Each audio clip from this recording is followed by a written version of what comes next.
Hello, everybody. Welcome to another daily dose of gaming news and all that good stuff. And as always, I also publish on Rumble, on the blogger site, and on Patreon for extra support. And any kind of news or updates I usually go about on Twitter X. Usually more when I do live streams, which is a little bit troublesome this week. Again, as I mentioned, I will probably try my best to get around and resume the previous kind of schedule that I was trying to maintain for the previous weeks. But yeah, I got a lot of work at this moment, and it's been a little bit tricky here and there. Even doing the gaming news program yesterday, I did it almost by the end of my day. Yeah, it's a little bit hectic, which to a certain degree it's good because it means I have work to do. But yeah, it complicates a little bit the things here on the channel, mainly because I don't have a fixed work schedule, mainly because I am a freelance. But yeah, I will try to see how I can organize things starting off next week. But yeah, probably try to do something this weekend. Most likely, I will try to do a New Game Plus run on Elden Ring with all the things that we have. Again, this New Game Plus will be more directed to see how things ramp up in terms of difficulty from the things they already have, especially from the DLC. I'm not sure if I'm going to probably transform my character here to be kind of spend a little bit on the build there. But yeah, it's trying to go about and doing some certain NPC quests, see how it looks and explore also a little bit more on the lore, see if we have more context, given that we have a lot of information from the DLC that might be applicable from the maybe the information that we are getting through again through this New Game Plus run. Is see if we can get a little bit more uncovering and more context on certain things that we might have missed the context on the first run. But yeah, that's my plan, and probably I will, given that it is not something, it's a second run. I probably will be mixing out here and there, probably with some Death Stranding. I'm not sure. Again, a lot of stuff coming out, and again, it's been a little bit troubling also with the gaming series. Again, I will try as best as I can to do the most that I can with the Jedi Survivor. Again, just a refresher, I'm stuck on a boss there. I will be doing the commentary while I'm playing that to explain a little bit more my difficulties regarding that, overcoming that specific boss battle there. But I will assume that it will be, I don't know, 2-3 episodes maximum till the end of the game by the story beats, how it's proceeding. And I will probably try to introduce next week Midnight Suns. Again, I miss out playing a little bit on turn-based games there. It seems a pretty good game, and I will try to go about doing a light hunter path there. I watched the dark hunter path that Christopher did when the game came out. It's been a while, at least almost a year, if not mistaken, since that game came out. And I saw him playing basically Dark Hunter, like full on dark. I want to try my light path and see how it goes, see how the characters' interactions, all that jazz, how the story progresses in that line. But yeah, other than that, I think that's what I wanted to do here. So let's go to the news. So we got a major cybersecurity flaw all over the world. This is mainly on enterprise and or corporate level here, mainly because of the fact that, and it's going to affect basically Microsoft Windows users on that side of the stuff. At least that's the perception that we have. Again, this is going to be an ongoing stuff. Today it's Friday. This start in Australia in the morning. And this is related more to any kind of companies that depend on Crowdstrike's support from them. From my understanding, Crowdstrike is like I don't know, a cybersecurity company that provides support like anti-hack stuff and anti-thing. And for all the intensities, this is not an issue of companies being hacked so far, because I think the way they do their support, my assumption, I'm not a coder or anything like that, or any kind of cybersecurity specialist, but it seems the way they go about doing the updates on their software it might tend to get a little, and the at least the solution that are like the temporary solution that are presenting, I don't know how weak the end or opens up any kind of vulnerabilities to some hackers to try and exploit that. Again, CrowdStrike, it sounded familiar to me. I think this had to do something with being the company that has a lot of governmental connections, especially on USA side. And I think was the company of the alleged hacking of the DNC servers at the time, 2015-16, supposedly alleged, and they at the time came out and didn't find any kind of things. Again, this was, I think, at the time related to the presidential run between Hillary Clinton and Donald Trump. Again, it's been a while and I don't follow up USA politics that close to, but I think was the company that was reined in to do that kind of investigation. That at least the name seems to be the same. But yeah, a lot of businesses went bust.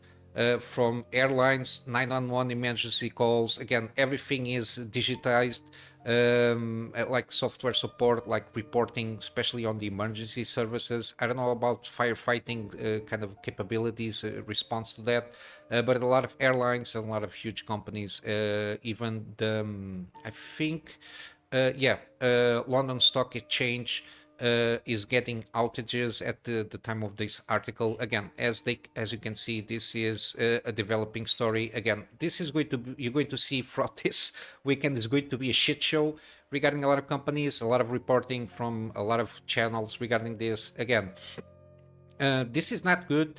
Yeah, they are a cybersecurity provider, CrowdStrike here.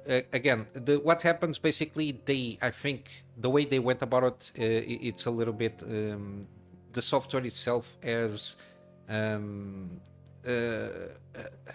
do I explain it? The software itself as administrative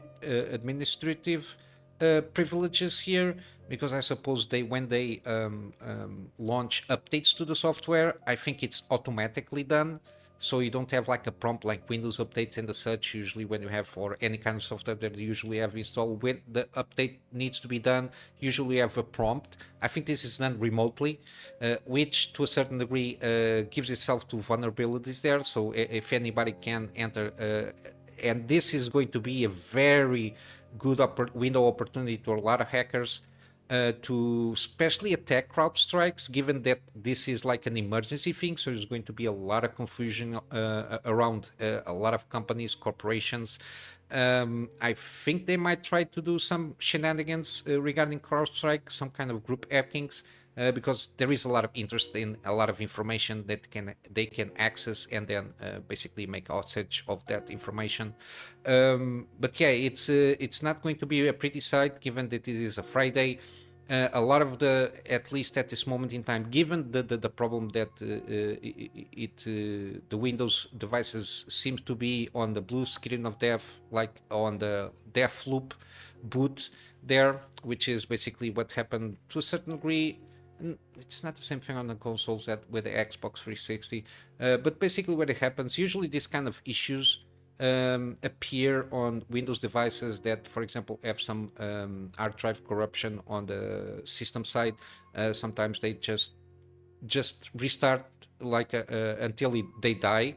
And usually it's very difficult to go about this. The only thing usually that you can do, and you have to be a little bit savvy, tech savvy, to go around this issue, is try to get to restart on safe mode, and for that you have to go to the BIOS kind of a thing there. You have to do I think it Control Alt. I forget the you don't necessarily need to go to the BIOS, but you have like to restart in safe mode, which can be a little bit tricky depending on the device. I think it's F10 and F12 pressing on when it reboots, if not mistaken. It's been a long time since I had to do something like that to troubleshoot PCs like that. But yeah, usually you have to find a way to boot Windows into safe mode, which can be tricky given that it will not boot the device. So you have to be a little bit tech savvy there.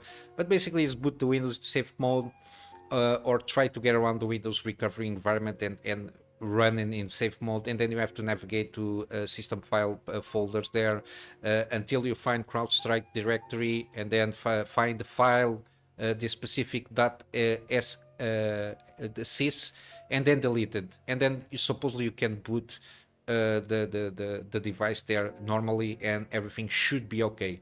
The problem is this runs in the part of the system directory automatically remotely from Crowdstrike, and if somebody managed to get a hold of this and basically send malware or injecting some malware on a kind of perceived update from CrowdStrike side, yeah, it can infect everything that is dependent on CrowdStrike as a cybersecurity support there. Again, this is going to be very tricky. A lot of this thing that because you need to get a way of getting inside of a safe mode reboot kind of a thing there, it has to be done locally and basically in any device. I don't think there's a way of doing this remotely. Because you have to enter in safe mode, and usually to enter safe mode you need to press manually on keyboards to get around that. So I think this is going to be a shit show here. There have been footage of airports boards, and it's been a mess. 911's servers just went down. Yeah, this is going to be this is not going to be good. Plus the major stock exchanges, that it is what it is. But yeah, it's all around all industries that depend on CrowdStrike as a cybersecurity support thing.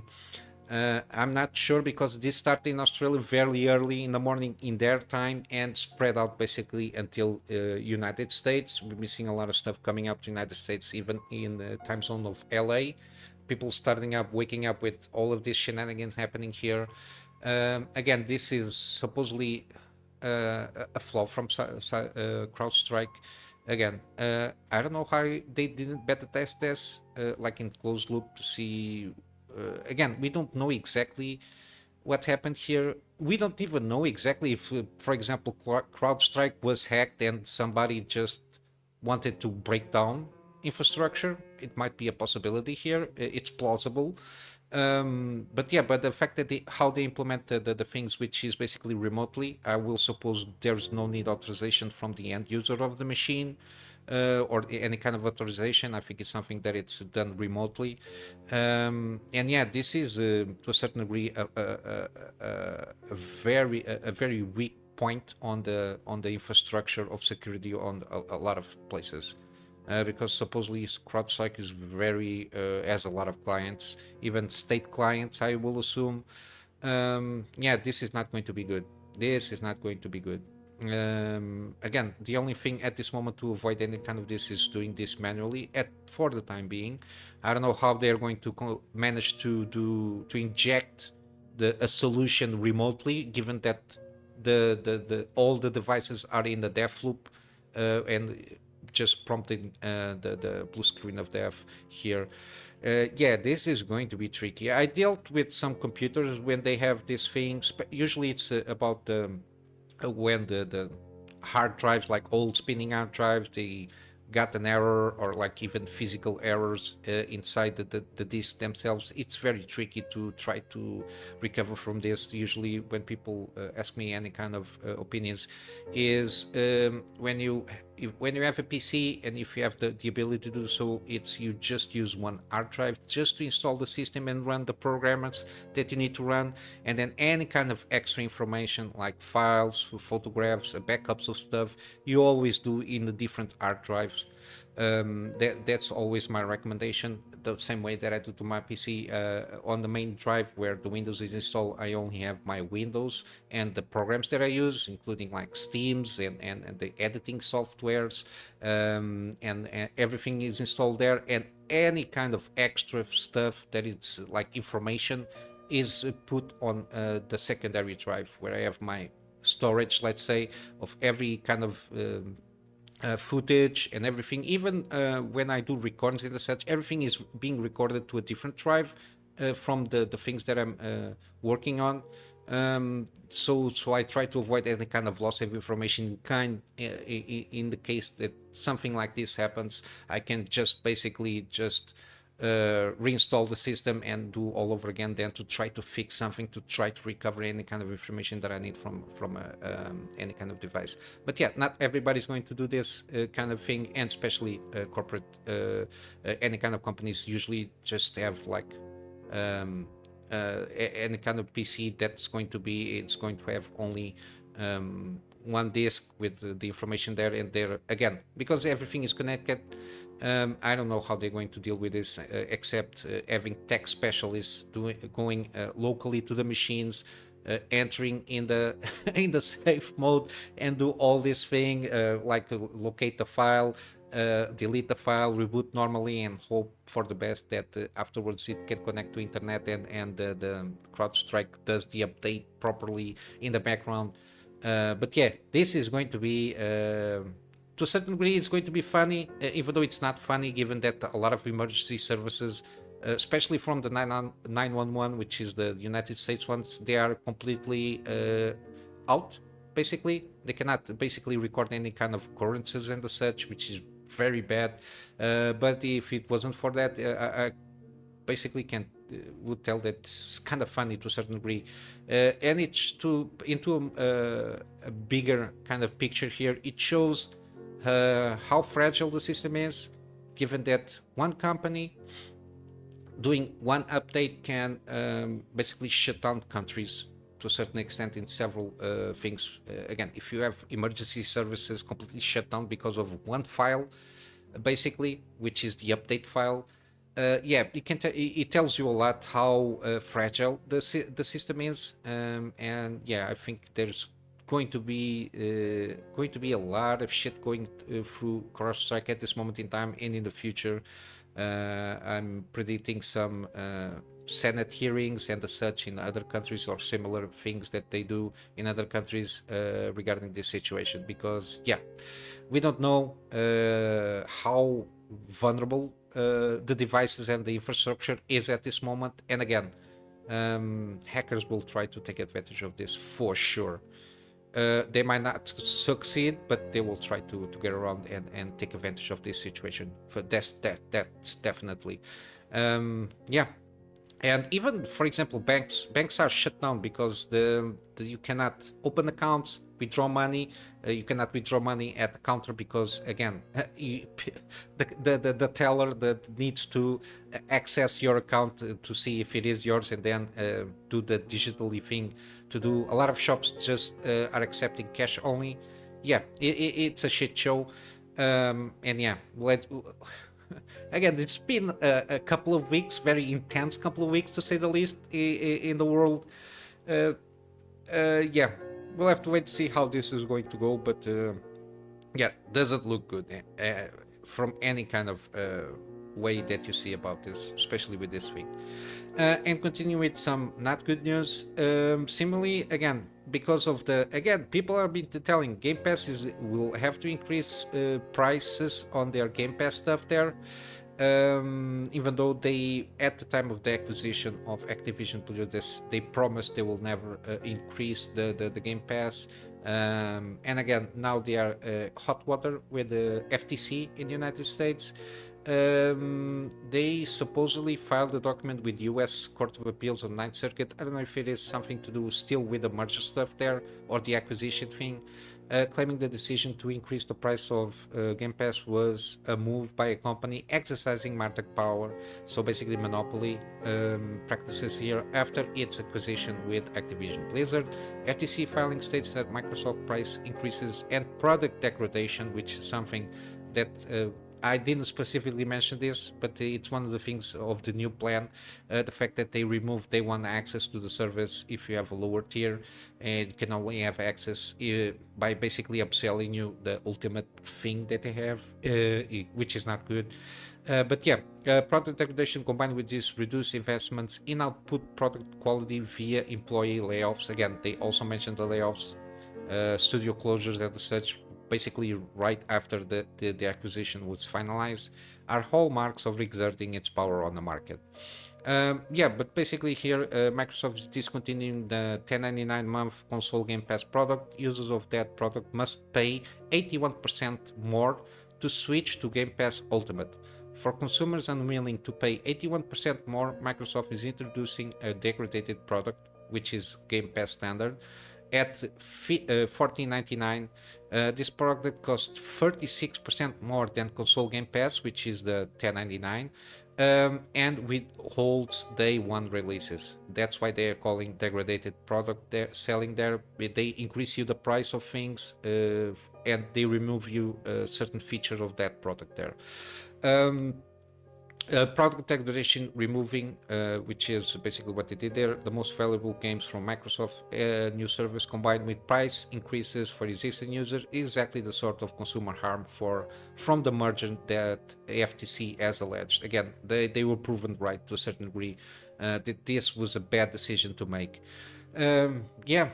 Let's see how this goes. Again, everybody was not everybody, a lot of people were clamoring and cheering on this acquisition. Again, this is not good for the consumer by the end of the day, because now you're getting a shitty service and an increased price, and remove some of the main features that were at the service there before, that they are not at this moment in time in certain tiers of the product itself. Yeah, this is not good. I don't know how Microsoft is going to deal with this. I'm not sure if they're going to revert. I don't think so, unless they are mandated to do this.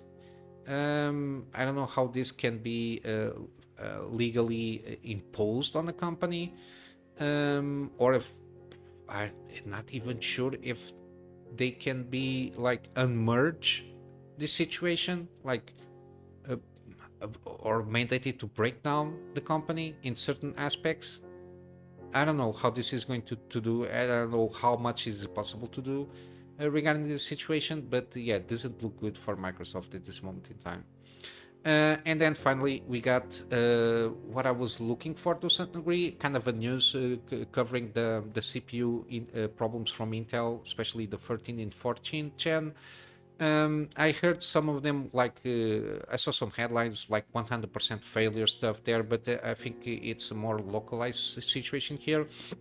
Again, you remember a few weeks ago at least, the instability issues with 13 and 14 Intel CPUs, mainly the high-end tiers, the more powerful ones, were having a lot of issues. And then we got all that thing that Intel is not being clear with the situation, and then they blamed the motherboards manufacturers there because of their BIOS stuff there. Then they launch a new recommended base default thing there. But yeah, that and the fact that they didn't come out clear, Intel, it's not a good news there. But yeah, those reports were mounting over the past several months, and in response, Intel denied any RMA request, which is not good, for issues as blue screen, intermittent errors, and system crashes. Furthermore, Intel shift the blame to motherboard motherboard manufacturer, respond by launching their own investigation into the issue, rolling out BIOS updates. That overall the process has been extremely messy and lacks transparency and frequency in responses from Intel. And yeah, the problem seemed to get worse when Aldron Games, this is an Australian-based developer, announced it was swapping all its servers to AMD CPUs, as it alleged. Again, this is an allegation that Intel is selling defective CPUs, specifically 13 and 14 gen models. They said that they observed in their internal testing over the last, they conducted the testing over the last 3 to 4 months, that there is at this moment in time 100% failure rate in affected Intel CPUs. Basically, it's more about the 14900Ks and the 13900Ks. Again, they are game developer to a certain degree, it seems. But yeah, they use mainly these two CPUs, and they basically now say that they are facing frequent instability while building and working on the game. So the game developer side, so they cannot work basically. And also they found these CPUs, they can cause SSD and memory corruption. Again, this is possible given that especially memory corruption, usually the systems don't have error correction, so they are non-SEC usually in this kind of systems, and they can cause SSD corruption if they like start doing bad commands and such can cause some SSD degradation and corruption, that's for sure. And after these messages were fired off at Intel, Aldron Games said the problem isn't exclusive to desktop CPUs, as they warned laptops running on Raptor Lake chips will still suffer from same failures but slightly less often, which is not assuring by any means. Again, they didn't specify which Intel CPUs were prone to crashing on the case of the laptop stuff, even though they basically fine-tuned to Raptor Lake chips only.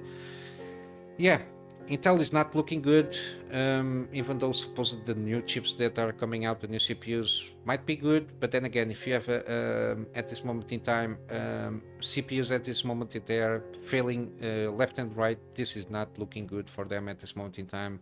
AMD is take off the market from the CPU side at least. Yeah, this is not good.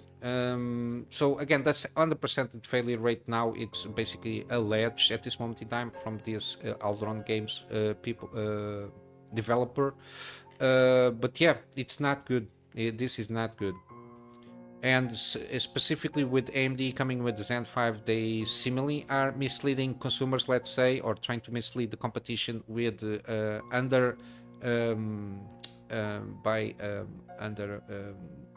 I forgot the word that I wanted to use. Basically, they are saying that the uplifts in performance, they are being misreported on purpose to hype the thing. I think they are supposedly in the background they perform even better than they are announcing. Under hype and over deliver. I completely forgot the word that I wanted to use there. But yeah, similarly, these Zen 5 CPUs are way better than they are being reported to be. But then again, wait for reviews. I usually tend to trust very much on Gamers Nexus and Hardware Unbox on their reviews. Until the end of the month, we'll have to wait and see how good they are or not. But at least they are reliable, even though they had, when they launched the M5 platform, they had their issues. Again, new platform, new architecture and such, but everything is been basically combed out, and it runs very good. I don't have any issues regarding any CPU or even anything related to the motherboard and even memory stuff there. Yeah, Intel is it's not in a bad situation here with this. They need to solve this stuff as soon as they can, and I assume for them to correct a lot of these issues, a lot of the CPUs there will lose a lot of performance, let's say, because they have to tone down a little bit on the curve in terms of performance and power delivery for them to not fail that much. Yeah, this not look good. But yeah, we'll see how things are tomorrow, especially with this security flaw stuff here with the Crowdstrike. But yeah, other than that, it's what I got. I'm just waiting also for some reviews. I think there is a game that I completely forgot the name, and even if I remember, I cannot pronounce correctly. There is a game that I was expecting more reviews here, but we got Flintlock, which seems to be a mess for reviews. Again, there are some reviews that I'm waiting to check what the consensus is before I cover them. But yeah, hopefully tomorrow on Monday I will get more information regarding that. But yeah, in terms of news, this is it. Let's go for some gaming deals, which is always good to see. We got Planet of Lana, 40% off. We got Pacific Drive, 40% off also. We got the Long Dark, again 40% and 50% on the base edition, which is always good to see. And they have a bundle here, Long Dark and Pacific Drive, 51% off, which is always good to see. We got 50% also on Aliens Dark Descent. Again, this seems to be a pretty good one. This is more RTS, not much my style. I prefer always turn-based, but this is a real-time strategy. It seems pretty good for what it does, and they already seem to patch out any kind of issues that they had at the beginning of the game, so I think it's a well worth game here. We got also Atomic Heart again, 60% off around all the editions here, basically. The game seems pretty interesting. Again, a Soviet era style Bioshock kind of a thing happening here. I'm interested here to see how good it is, but yeah, very positive reviews. I think this is had to do the mostly positive here with some of the DLC might not be as good as people thought or hope for, but yeah, I think the main story is the case that needs to be made here. We got also 60% off on No Man's Sky again. I covered yesterday the 5.0 update, which is Worlds Part 1. Again, a lot of stuff that been improved and added to the game again. Again, it's for free. The game only has one edition, which is the normal edition, and they already introduced 20 plus updates throughout the years. This game has been out since 2016. Yeah, seems that this update is really game changer. So if you're kind of reticent, I think this is a good time to jump into the game there. Yeah, seems pretty promising. And lastly, we got Midnight Suns, 75% off. Again, excellent price. From the game that I saw from the run from Christopher Hod, I think this is more than worth 75% off for this game, at least the base game. The legendary edition has the DLC character stuff there, which introduces new characters and like the story arc of them, and of course the decks, the decks associated with them also. But yeah, basically this is what I got for you today, guys. I will just wrap up with a plug on my Patreon as usual for access support.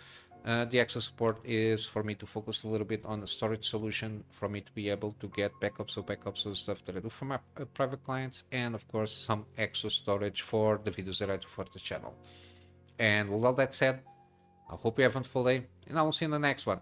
So until then, Kunamy Master out.